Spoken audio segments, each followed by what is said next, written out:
नमस्कार प्रिय दर्शक बंधु आज भिडियो में मुझे स्वागत करुच्ची मोर प्रिय दर्शक बंधु आज भिडियो में मुझे देखा चाहूँगी दलित मानक मंदिर जीवा मना आम भारत धर्म आम भारत धर्मर कल्चर को विषय को नहीं आज आप निकट में मुझे प्रकाश करने को चाहूँगी देखो आम भारत देश में गोटे धर्मनिरपेक्ष राष्ट्र बोली अच्छे आम भारत देश है धर्मनिरपेक्ष राष्ट्र अटे कि धर्मनिरपेक्ष राष्ट्र में किंतु मनुष्य मानकर अनेक भेदभाव रही अच्छी ख्रीस्टियान हिंदू को घृणा करि थाए आ हिंदू ख्रीस्टियान को मुस्लिम हिंदू को एपर विभिन्न प्रकार यही आम भारत में भर्ती होकर रही जाइछि किंतु वास्तव में ख्रीस्टियान में जो हिंदू मान को एते घृणा करेंगे मु विश्वास करे ना किंतु से माने हुए तो से पाखे किसी फिलिंग्स रही थाई पारे किंतु से माने से निमंते प्रार्थना करती जो माने ताहांकु ताड़ना करती यार अर्थात आपण माने बुझी पारुथिबे आउ से माने अन्य मानक प्रति एते घृणा मनोभाव नाही हो तो एइछि देखो हिंदू मानक भी किपरि घृणा करा जाउछि देखंतु मु एई विजुअल आपण मानक निकट रे पहुंचेबा को चाहूछि प्रथम से विजुअल को देखंतु हिंदू है कि हिंदू मानकु केमिति घृणा करंती आ से मानकु तांको सहित मिसे ईश्वर गौरव करबा पाई कि तांकर भगवान को पूजा करबा पाई से मानकु केपरि भेदभाव करांती भेदभाव जन्मांती आउ से माने मनीष भितर किपरि फाट सृष्टि हुअंती जा फल आज अनेक दलित लोक मैंने ईश्वर को गौरव करि पारंती नै बा तांकर भगवान मान को से आराधना करि पारिबे नाही तबे चलंतु प्रथम एही विजुअल ऊपर आमे नजर पकेबा तापर आमे आगु को कथा हेबा। आज्ञा मो ना हूँ नरोत्तम भोई मु पाटणिका ग्रामवासी हरिजन साहिर सभापति। आज्ञा आज काली आम गाँव गोटे अष्टप्रहरी चलती नाम यज्ञ चलती आमको बहुत फिलिंग चलती आमे काली सबू काली हूँ पुण्याहुति इच्छा था आमको कहीं डाकिले आम जो गलु आमको कहले तुम खाई पार नहीं तुम बाहर को जीव आम लोक खाई सारा पर तुम जाकि खाइब कौन फिलिंग चलती जातीय फिलिंग चलती आम महिला मैंने कलश उड़े पारे महिला मैंने कलश उड़ेले आमको कहले तुम कलश उड़े पार ना मंदिर को प्रवेश तुम निषेध आम कहलु कहीं प्रवेश निषेध ना आमर गोटे जातीय फिलिंग चलती मुझे किए से फिलिंग करमती कह भर आमको से टोटाल आउट करदे टोटाल आमको मंदिर भीतर तो आम मंदिर पाखक गलु गलापर काली पुण्याहुति होता पुण्याहुति आम प्रशासन एकर गलापर से कहले आमको उठेदेले कहले तुम आग उठी जाओ आम लोक खाई सारा पर तुम जा प्रसाद सेवन कर तुम हरिजन लोक टोटाल आसब ना चंदन आम मुंडर दबार नहीं आम काली प्रसाद सेवन करा गलु आमको आम जस्ट बसचु खाया आम कहले तुम पतर उठी जाओ यदि नहला आम दरकार पड़े मोहन माझी कथिकी जीवु माननीय मुख्यमंत्री के कथा जनइबू दरकार पड़े आम प्रधानमंत्री कथिकी जीवु आईन आश्रय आमको बासन तो कहीं करा दउछि मंदिर आरंभ मेम्बर हिसाब से 500 लेखा दई आसिकरी जेतले आम पिला स्वामी भी काम करछथि से पैसा आम आनी नौ तापर मंदिर प्रतिष्ठा होला 2000 लेखा हमको मागिले। तो मोर प्रिय दर्शक आपण तो देखिले आउ जेतेबेले तांकर अष्टप्रहर नाम यज्ञ होउथिला आ अष्टप्रहर नाम यज्ञ होउथिबा समय रे से माने समस्तंकर चांदा को कलेक्शन कले आपण मानक एरिया पटे आपण माने केबे भी देखिथिबे कि नाही जेतेबेले अष्टप्रहर नाम यज्ञ हुए सेतेबेले से माने समस्तंकर चांदा को कलेक्शन करंती आ समान भाग रे से माने प्रसाद बंटन करंती प्रसाद मते सेवन करंती किंतु एइठी कौन हो जाए आपण मैंने भल से ध्यान से देखी आपण मैंने आ निश्चिंत भाव बुझी पारे से पैसा कलेक्शन होगा 500 टंका कलेक्शन है शेष से छोट जाति बोली से ही जगार तांकर भगवान मानकर प्रसाद सेवन करने से निषेध कर मोर प्रिय दर्शक बंधु मु तो यहीपरी लोक मान कहबी तेबे आउ छोट जाति आउ बड़ जाति भितरे ईश्वर कौन भेदभाव करते कि हाँ हुए तो छोट आउ बड़ मध्य ईश्वर भेदभाव करुथाई पारती कहीं मु गोटे विषय जानी देखंतु हिंदू धर्म एहीपरि आगरू ही गोटे भेदभाव रही अछि जेतेबेले जगन्नाथ आ लक्ष्मी जेतेबेले विवाह करथिले आ सेतेबेले से भक्तिर सहित जेतेबेले हरिजन परिवार रे आ छोट जाति परिवार रे जेतेबेले लक्ष्मी को डाकंती से लक्ष्मी ताहांक घरे प्रवेश करिवारु जगन्नाथ लक्ष्मी को छाड़ी देथिले। तो मोर प्रिय दर्शक बंधु एठू आपण देखंतु से छोट जाति घरे लक्ष्मी पशिगला बोली जगन्नाथ ताहांकु घृणा करंती आउ ईश्वर से सजा भगंती जे ଯିଏ ଯେଉଁ କର୍ମ କରେ ସେ ତାହାର ନିଶ୍ଚିନ୍ତ ଫଳ ପାଇବ, ଏଇଟା ବିଧିର ବିଧାନଟେ। ତେବେ ଦେଖନ୍ତୁ ଠିକ୍ ସେହିପରି ଏଇଠି ମଧ୍ୟ ଭେଦଭାବ ଥିଲା, ଆଉ ଛୋଟ ଜାତି ଆଉ ବଡ଼ ଜାତି, କିନ୍ତୁ ଜଗନ୍ନାଥଙ୍କର ଇଚ୍ଛା ଥିଲା ସେ ବ୍ରାହ୍ମଣ ପରିବାରକୁ ଯିବା ପାଇଁ।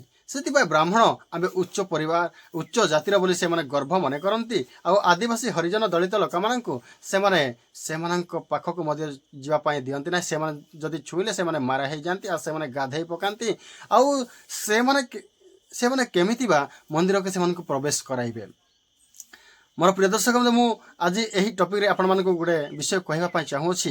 ତ ଦେଖନ୍ତୁ, ଯିଏ ସର୍ବଜଗତର ନାଥ ଜଗନ୍ନାଥ ବୋଲି ସମସ୍ତେ ହିନ୍ଦୁ ଭାଇ ଭଉଣୀମାନେ କହନ୍ତି, ଆଉ ସନାତନୀ ଧର୍ମୀ ଲୋକମାନେ କହନ୍ତି। ତେବେ ଆଜି ସେ ସର୍ବଜଗତର ଜଗନ୍ନାଥକୁ ସେମାନେ କାହିଁକି ପୂଜା କରିପାରୁନାହାନ୍ତି? ସମଗ୍ର ଜଗତର ଲୋକମାନେ ଏକତ୍ର ହୋଇ କାହିଁକି ସେମାନଙ୍କୁ ପୂଜା କରିବା ପାଇଁ ସୁଯୋଗ ଦେଉନାହାନ୍ତି? ଆଉ ସେମାନଙ୍କୁ ପୁଣି ସେ ବଡ଼ ଜାତି ପ୍ରଥମେ ପୂଜା କରିବ, ଆଉ ସେମାନେ ଉଠିବା ପରେ ହୁଏତ ସେମାନେ ଯାଇକି ମୁଣ୍ଡିଆ ମାରିପାରିବେ। ହଁ, ମୁଣ୍ଡିଆ ବି ମାରିପାରିବେ, କିନ୍ତୁ ସେହି ଜାଗାକୁ ନୁହଁ ଭାଇ। ସେ ଆଉ ଟିକେ ଦୂରରେ ରହିକି ମୁଣ୍ଡିଆ ମାରିପାରିବ, କିନ୍ତୁ ସେମାନଙ୍କ ସହିତ ମିଳିତରେ ବସି ଆଉ ଭଜନ କରିପାରିବ ନାହିଁ। ସେ ବହୁତ ଦୁଃଖର ବିଷୟ। ଆପଣ ତ ନିଶ୍ଚିନ୍ତ ଭାବରେ ଏହି ଭିଡ଼ିଓରେ ପୁରା କ୍ଲିଅରରେ ଆପଣମାନେ ଦେଖିପାରିଥିବେ, ଆଉ କ୍ଲିଅରରେ ଦେଖିବା ପରେ ସମସ୍ତ ବିଷୟକୁ ବୁଝିପାରିଥିବେ। ତ ଏହିପରି ଲୋକମାନଙ୍କୁ ମୁଁ ୱେଲକମ୍ କରୁଛି ଆମ ଖ୍ରୀଷ୍ଟୀୟ ଧର୍ମରେ। ଦେଖନ୍ତୁ, ଆମର ଖ୍ରୀଷ୍ଟୀୟ ଧର୍ମରେ ଏହିପରି ଲୋକମାନଙ୍କ ପାଇଁ ଜାଗା ପୁରା ଖାଲି ପଡ଼ିଅଛି। ଆମର ଏଠି ଘୃଣା ମନୋଭାବ ସେମିତି କିଛି ନୁହେଁ। ସମସ୍ତଙ୍କୁ ପ୍ରେମ ଆଦର ଦେଖାଇବାରେ ଯେ ପ୍ରଭୁ ଯୀଶୁଖ୍ରୀଷ୍ଟ କହିଲେ, ସମସ୍ତଙ୍କୁ ଆପଣ ପ୍ରତିବାସୀକୁ ତମେ ଆତ୍ମାତୁଲ୍ୟ ପ୍ରେମ କର। ଆମେ ଆମର ପ୍ରତିବାସୀମାନଙ୍କୁ ଆତ୍ମାତୁଲ୍ୟ ପ୍ରେମ କରୁ। ଆଉ ଯେଉଁମାନେ ମଧ୍ୟ ଆମର ହିନ୍ଦୁ ଭାଇ ଭଉଣୀମାନେ କିଛି ନ ଜାଣି ସେମାନଙ୍କୁ ଆମକୁ ଯଦି ବିରୋଧ କରନ୍ତି, ସେମାନଙ୍କ ପାଇଁ ସେମାନେ ଭୁଲ କରୁଛନ୍ତି ବୋଲି ପରମେଶ୍ୱରଙ୍କ ନିକଟରେ ଆମେ ସବୁବେଳେ ପ୍ରାର୍ଥନା କରିଥାଉ। କାହିଁକି ଏମାନଙ୍କର ମନ ପରିବର୍ତ୍ତନ ହେଉ, ଆଉ ଏମାନେ ବଦଳି ଯାଆନ୍ତୁ, ସତ୍ୟ ପରମେଶ୍ୱରଙ୍କୁ ଜାଣନ୍ତୁ ବୋଲି ଆମେ ସେମାନଙ୍କ ପାଇଁ ପ୍ରାର୍ଥନା କରିଥାଉ। କିନ୍ତୁ ଦେଖନ୍ତୁ, ବାସ୍ତବରେ ଯିଏ ସର୍ବଜଗତର ପ୍ରଭୁ ଅଟନ୍ତି, ତାହାଙ୍କୁ ସମସ୍ତ ମାନବ ଜାତି, ସମସ୍ତ ଜାତିର ଲୋକମାନେ ତାହାଙ୍କୁ ଗୌରବ କରିପାରିବେ। ଆଉ କୌଣସି ଜାତି ଭେଦ ଏଟା କିଛି ନାହିଁ। କେବଳ ଜାତି ହେଉଛି କେବଳ ଗୋଟିଏ ମନୁଷ୍ୟ ଜାତି। ଆଉ ମନୁଷ୍ୟ ଜାତିକୁ ଆମେ କେତେ ଭାଗରେ ବିଭକ୍ତ କରିଅଛୁ? ଦେଖନ୍ତୁ, ମନୁଷ୍ୟ ଜାତିକୁ ଦୁଇ ଭାଗରେ ବିଭକ୍ତ କରାହେଲା, ନାରୀ ଆଉ ପୁରୁଷ ବୋଲି। ଆଉ ନାରୀ ଆଉ ପୁରୁଷ ପରେ ପରେ ଆଉ ପୁଣି ସେଟା ଗୋଟେ ବର୍ଣ୍ଣ ଲଗା ହେଲା, ବ୍ରାହ୍ମଣ, ହାଡ଼ି, କନ୍ଧ, ପାଣ, ବିଭିନ୍ନ ପ୍ରକାର ଏଠି ବର୍ଣ୍ଣ ଲଗା ହେଲା। ଏହାକୁ ଜାତି କୁହାଯାଏ ନାହିଁ, ଏହାକୁ ବର୍ଣ୍ଣ ବୋଲି କୁହାଯାଏ। ଆଉ ଏହି ବର୍ଣ୍ଣ ରୂପେ ଅନେକ ଲୋକମାନଙ୍କୁ ଘୃଣା କରନ୍ତି। ସେମାନେ ଜାଣିନାହାନ୍ତି ଯେ ଆମେ ବି ଗୋଟେ ମନୁଷ୍ୟ ଜାତିର ଲୋକମାନେ, ଆଉ ମନୁଷ୍ୟ ଜାତି ଆମମାନଙ୍କର। ଆଉ ଦେଖ, ଯଦି ଏହି ସମୟରେ ଯଦି ସେମାନେ ଭେଦଭାବ ରଖିଛନ୍ତି, ଘୃଣା ମନୋଭାବ ରଖିଛନ୍ତି, ହଠାତ୍ ଯେତେବେଳେ ସେମାନଙ୍କର ରୋଗରେ ପୀଡ଼ିତ ହେବେ, ଆଉ ବ୍ଲଡ଼ର ଆବଶ୍ୟକତା ଅଛି, ସେତେବେଳେ ଆଉ ଜାତି ଭେଦ କିଛି ଦେଖାଯାଉ ନାହିଁ। ସେମାନେ ଯେଉଁ ଜାତିର ଲୋକ ହେଉଥାନ୍ତୁ ନା କାହିଁକି, ସେମାନଙ୍କର ବ୍ଲଡ଼କୁ ନେଇକି ତାଙ୍କ ଶରୀରରେ ଚଢ଼ାଉଛନ୍ତି। ତ ମୋର ପ୍ରିୟ ଦର୍ଶକ ବନ୍ଧୁ, ଏଇଠି ଆପଣମାନେ ନିଶ୍ଚିନ୍ତ ବୁଝିପାରିବା ଆବଶ୍ୟକତା ଅଛି। ଆଉ ଆମର ଜାତି ଭେଦ ବୋଲି ଆଉ କିଛି ନାହିଁ, କେବଳ ଆମର ମନୁଷ୍ୟ ଜାତି। କିନ୍ତୁ ଆମେ କର୍ମ ଅନୁସାରେ ଆମମାନଙ୍କର ଧର୍ମ ରହିଅଛି। ଆଉ ସେ କର୍ମ ଅନୁସାରେ ଗୋଟେ ଧର୍ମ ରହିଅଛି। ଆଉ ଆମେ କି ପ୍ରକାର କର୍ମ କରିବା ତାହାର ନାମ ଉଚ୍ଚାରଣ କରାଯାଇଅଛି। ଆଉ ସେଥିପାଇଁ ଆମେ ମନୁଷ୍ୟମାନଙ୍କୁ ଆମେ ଘୃଣା ନ କରି ଆମେ ସେମାନଙ୍କୁ ପ୍ରେମ ଆଦର କରିବା ଦରକାର। ପ୍ରେମ ଆଉ ଆଦର କରିବା ନିହାତି ଆବଶ୍ୟକତା ଅଛି। ମୋର ପ୍ରିୟ ଦର୍ଶକ ବନ୍ଧୁ, ମୁଁ ଏତିକି କହିବାକୁ ଚାହେଁ, ଆଉ ଯେଉଁମାନେ ବି ତାଡ଼ନା ଭୋଗ କରୁଅଛନ୍ତି, ହିନ୍ଦୁ ହେଇକି ଯଦି ହିନ୍ଦୁମାନଙ୍କ ସପକ୍ଷରେ ରହି ଯଦି ସେମାନଙ୍କୁ ସପୋର୍ଟ କରିବା ପରେ ମଧ୍ୟ ଆପଣମାନଙ୍କୁ ସେମାନେ ଯଦି ଆପଣମାନଙ୍କ ହିନ୍ଦୁ ତାର ମାନ୍ୟତା ଦେଉନାହାନ୍ତି, ଆଉ ପୂଜା କରିବା ପାଇଁ ଆପଣମାନଙ୍କୁ ଯଦି ମନା କରୁଛନ୍ତି, ମୁଁ ଆପଣମାନଙ୍କୁ ମୋଷ୍ଟ ୱେଲକମ୍ କରୁଅଛି ଆମ ଖ୍ରୀଷ୍ଟ ଧର୍ମରେ। ଆପଣମାନଙ୍କ ପାଇଁ ମନ୍ଦିର ବନ୍ଦ ହେଇପାରେ, କିନ୍ତୁ ଆପଣମାନଙ୍କ ପାଇଁ ଚର୍ଚ୍ଚ ସବୁଦିନ ପାଇଁ ଖୋଲା ଅଛି। ଆଉ ସମସ୍ତେ ଯାଇକି ଚର୍ଚ୍ଚରେ ସତ୍ୟ ଈଶ୍ୱରଙ୍କର ବିଷୟରେ ଶିଖନ୍ତୁ ଆଉ ଜାଣନ୍ତୁ।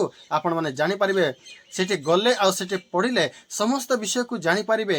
ବାସ୍ତବରେ ଆମେ ଆଦିବାସୀ ହରିଜନ, ଆମେ ଦଳିତ ଲୋକ, ବାସ୍ତବରେ କାହାକୁ ପୂଜା କରିବା ଆବଶ୍ୟକତା ଅଛି? ଆଉ ଅନେକ ବ୍ରାହ୍ମଣ ହଉ କିମ୍ବା ଯେକୌଣସି ଜାତିର ଲୋକ ବି ହେଇଥାଉ ନା କାହିଁକି, ସମସ୍ତେ ଯେତେବେଳେ ବାଇବଲକୁ ଅଧ୍ୟୟନ କରିବେ, ସେ ସମସ୍ତେ ଗୋଟେ ଗୋଟେ ନୂତନ ଜ୍ଞାନ ପାଇପାରିବେ, ଆଉ ସତ୍ୟ ବିଷୟକୁ ସେମାନେ ଜାଣିପାରିବେ। ଆମର ବେଦ ଶାସ୍ତ୍ର ପୁରାଣ ଗୁଡ଼ାକରେ ମଧ୍ୟ ଅନେକ ବିଷୟ ଲେଖା ଅଛି, ଯାହାକି ଶାସ୍ତ୍ରଜ୍ଞମାନେ ସମସ୍ତ ବିଷୟକୁ ଆମକୁ ପ୍ରକାଶ କରନ୍ତି ନାହିଁ। ସେମାନେ ଅନେକ ବିଷୟକୁ ଲୁଚାଇଥାନ୍ତି, ଆଉ ସମସ୍ତ ବିଷୟକୁ ପ୍ରକାଶ ନ କରିବା ହେତୁ ଆମର ଅଳ୍ପ ଜ୍ଞାନୀ ଲୋକମାନେ ଏହି ଅନେକ ବିଷୟକୁ ଆମେ ବୁଝି ପାରିନଥାଉ। ସେଥିପାଇଁ ବୁଝି ନପାରି ଆମମାନଙ୍କ ମଧ୍ୟରେ ଅନେକ ଝଗଡ଼ା ରହିଥାଏ।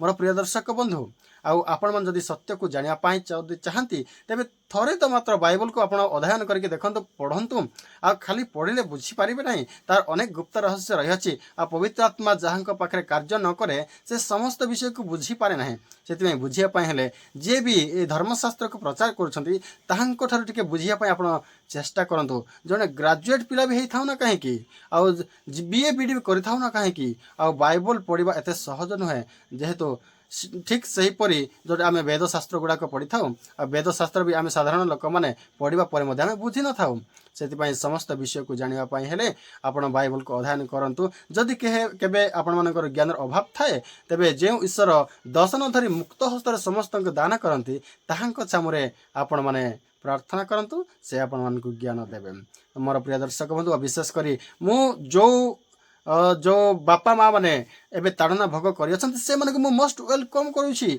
आपण से प्रसाद न पाइले नहीं आपण से प्रधानमंत्री पाखक जीव बोली कहते आ मुख्यमंत्री पाखक जीवी बोली कहते से पाखक गले हेले लाभ कौन आपण मानकर से माने कौन आउ थे से महायज्ञ कराइबे आपण मानक डाकिकी से पूजा विधि रे बसिया आपण मानक डाकिबा प्रसाद सेवन करने देबे कि आपण जोठी जातु ना कहीं से पापी होकर रे आ पापर उद्धार पाइबा हेले एकमात्र सत्य ईश्वर प्रभु श्रीकृष्ण को निजर उद्धारकर्ता रूप ग्रहण करने को हेबो आ जेपर्यंत आपण माने निजर उद्धारकर्ता रूप प्रभु श्रीकृष्ण को ग्रहण करना से पर्यंत आपण मानकर पाप क्षमा है नहीं आ से पर्यंत आपण माने पाप कर ही चली आसती आते पाप कले सुधा जिते प्रार्थना कले किसी लाभ ना जेपर्यंत जीशुकृष्ण को आप ग्रहण करना जेहेतु यही अंतिम जुगर अंतिम समय से ही आमर जड़े उद्धारकर्ता ताहांक माध्यम आम स्वर्गराज्य को जापर जेहेतु एकमात्र सत्य ईश्वर जो तुम्हें तुमको तुम प्रेरित प्रभु जीशुकृष्ण को जाना ही अनंत जीवन अटे